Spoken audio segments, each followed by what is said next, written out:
Under the court brief, which will be submitted today to the U.S. Court of Appeals of the 11th Circuit. The amicus brief foremost asserts that Alabama statute is unconstitutional because it's preempted by federal law. This is particularly important for members of Congress as we are responsible for writing our immigration laws. The Constitution requires a uniform set of immigration laws because our immigration system cannot function under a patchwork of 50 different and disparate state laws. The amicus brief will also highlight the harm that the Alabama statute will cause all Alabamans, including its citizens. HB56 has one goal and one goal only: to drive immigrants and their families from the state through a singular policy of enforcement. Congress, however, has the responsibility to balance many other concerns in legislating federal immigration policy, such as the law enforcement, business people, families, educators, and so on. We join the U.S. Department of Justice, civil rights organizations, immigrant advocates, educators, and people of faith to ensure that HB56 is stripped from the Alabama law books. And that's why we're going to be presenting. So honored to have this congressional delegation here in our city today to speak out on this very important issue. The issue concerning the draconian immigration law that has been passed by our state lawmakers. I want to thank Congresswoman Terry Sewell for acting as host to the delegation and bringing them here. And at this time, I will turn it over to our Congresswoman to make an introduction. I'd like to first thank the mayor for being such a wonderful host and providing this facility. I want to welcome my colleagues from the U.S. House of Representatives to Birmingham, Alabama, and to the district that I have the privilege of representing, the 7th Congressional District of Alabama. I want to applaud the leadership of my colleague, Congressman Gutierrez, who you'll hear from in a minute, for leading this unofficial trip.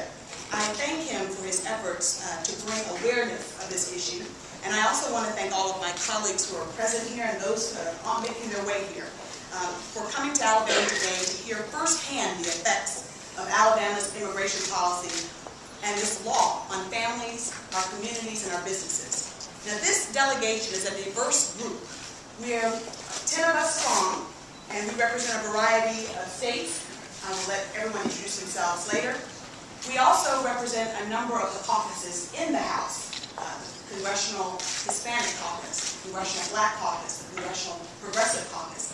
And many of us here are members of important committees that affect immigration, like agriculture and homeland security and judiciary. Now, we gather today to increase the awareness of Alabama's overreaching immigration law and its impact and its unintended consequences. We acknowledge that we have a broken immigration system, but we also acknowledge that what we need for this national issue, we need a federal response. So my colleagues are here today because we want to take from this testimony back to Washington so that we can get to work on developing and implementing a national, federal, comprehensive immigration policy. At the end of the day, we in Congress have to have the courage and the political will to do what is right. And people who elected me from the 7th Congressional District want me to be a part of the solution and not a part of the problem. So my colleagues who are gathered here today are really committed to making sure that we do right. You know, I'm a proud Alabamian. I grew up in Selma, Alabama. And I know that people marched and prayed so that we could get beyond our discriminatory past. We've come too far in the state of Alabama to have this immigration law give folks the impression that we are not an inclusive state. So I am honored that my colleagues are here, and I'll turn it over to Luis Gutierrez to give. And so we're going to have a hearing because we want to hear from people of Alabama. We want to hear from them. We want to hear their stories so that we can take those stories back to the Congress of the United States. And I think so that even people in Alabama can hear stories. As people in Alabama and across the country, we will grow in our strength. Look, We need comprehensive immigration reform. But the fact is, Democrats can't enact comprehensive immigration reform alone. We need partners. I used to have a partner named Jeff Flake when I introduced comprehensive immigration reform. He's running in Arizona for the U.S. Senate. He will not come to the table. I used to have a partner in Senator Kennedy who's passed away, but he had a partner in Senator McCain. He no longer will come. We had a partner. I was in South Carolina yesterday. Lindsey Graham was our partner. Now he wants to repeal the 14th Amendment to the Constitution of the United States. We need partners in order to do this. Terry Sewell is absolutely correct. We don't need a hodgepodge of 50 different immigration policies in 50 states. We need an immigration policy that does justice and fairness to the rich history of immigrants here in the United States of America. An immigration policy that doesn't rip families apart, but unites and cements those families. That's the immigration system that has made America the best and richest and wealthiest nation in the world. And it's one that we're going to fight in order to retrieve once again. And what he is saying, not only that to us here, but he's saying that throughout the nation, that our doors are open and it is our home, and that everybody should be treated with equality, for justice, and with liberty. And that's why we've all come together right now to oppose HB56, an injustice law that violates the Constitution of the United States, the 4th and the 14th Amendment. I'm a veteran. I served this country, and many others have served this country. And many people gave their lives and lost their lives. They fight for this country because we believe in this country and its principles and what it has to offer. We fought in other soils because we want everybody to be treated with dignity, with respect. And that's what we're asking, not only for the 187,000 Hispanics here in Alabama, but throughout our country. Congressman Luis Gutierrez has been our champion on comprehensive immigration for 17 years. He is one who has been a voice in trying to do what is right for all Americans, for all individuals. President Obama wants to do what is right for this country. He wants to pass comprehensive immigration. He's not like Ronald Reagan, who gave amnesty to everybody. He wants to make sure that individuals that are here, who have worked here, have no criminal background, have an opportunity to progress. But the only way it's going to happen is if we all work together. That means Democrats and Republicans. And it's a shame, a shame that we don't have one Republican that is willing to sign on to comprehensive immigration, and they have in the past. It becomes a political wedge issue. But when you ask the people that are being impacted, it's not about a political wedge issue. It's about their lives. It's about the way they're being treated. It's about the way the child has to feel when he or she goes to school. Being bullied, being asked, being treated different than another child. And let me tell you, those of us that look a little bit different know what it was like, because we were asked that when we were going to school, and we were treated that way. And let me tell you, it's not a good feeling, because you want to be treated equally as anyone else. And these kids want the same opportunities that everybody else has. They're here through no fault of their own, and we should give them that.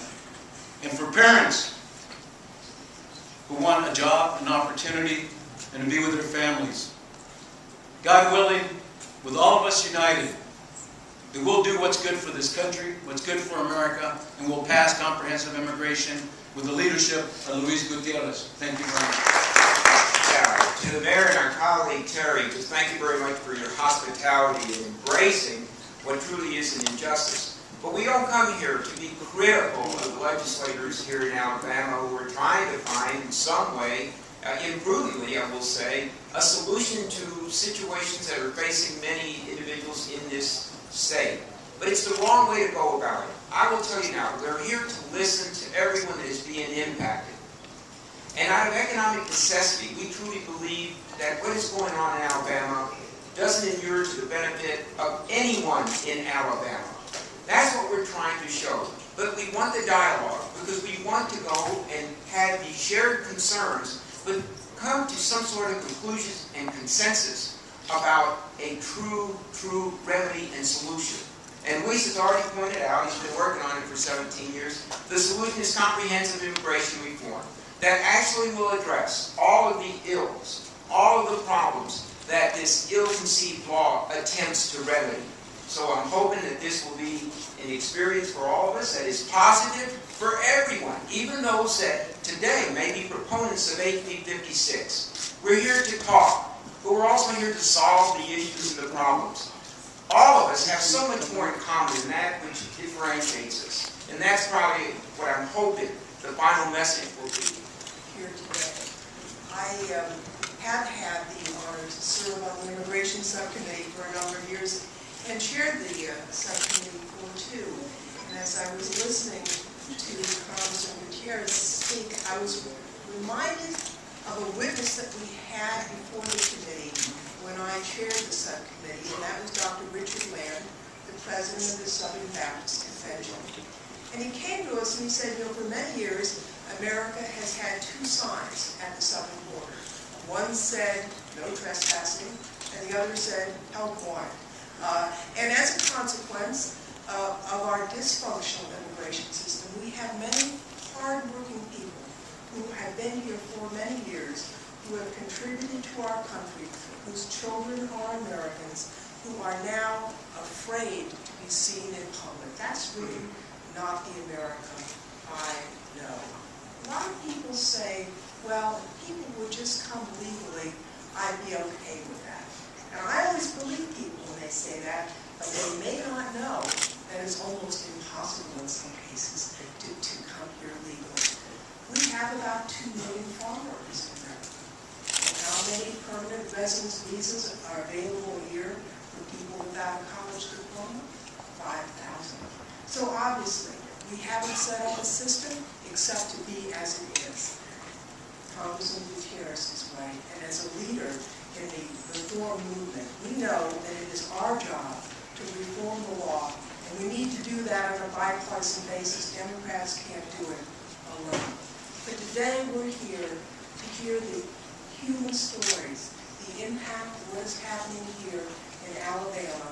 I look forward to the testimony, and I look forward to the evening's events at the Baptist Church. Mr. Mayor, Member Sewell, friends, I am here because Dr. King, his words are as true today as they were decades ago. Injustice anywhere is a threat to justice everywhere. And injustice with reference to one child in this state is a threat to justice for every child in every state in the United States of America, and I am here to stop it and make sure that it's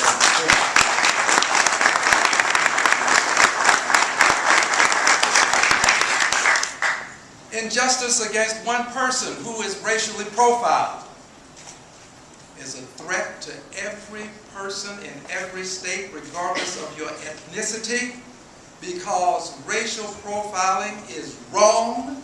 We should not tolerate it. We must fight it, and we must fight it right here, right now, with all of our resources. Injustice anywhere is a threat to justice everywhere.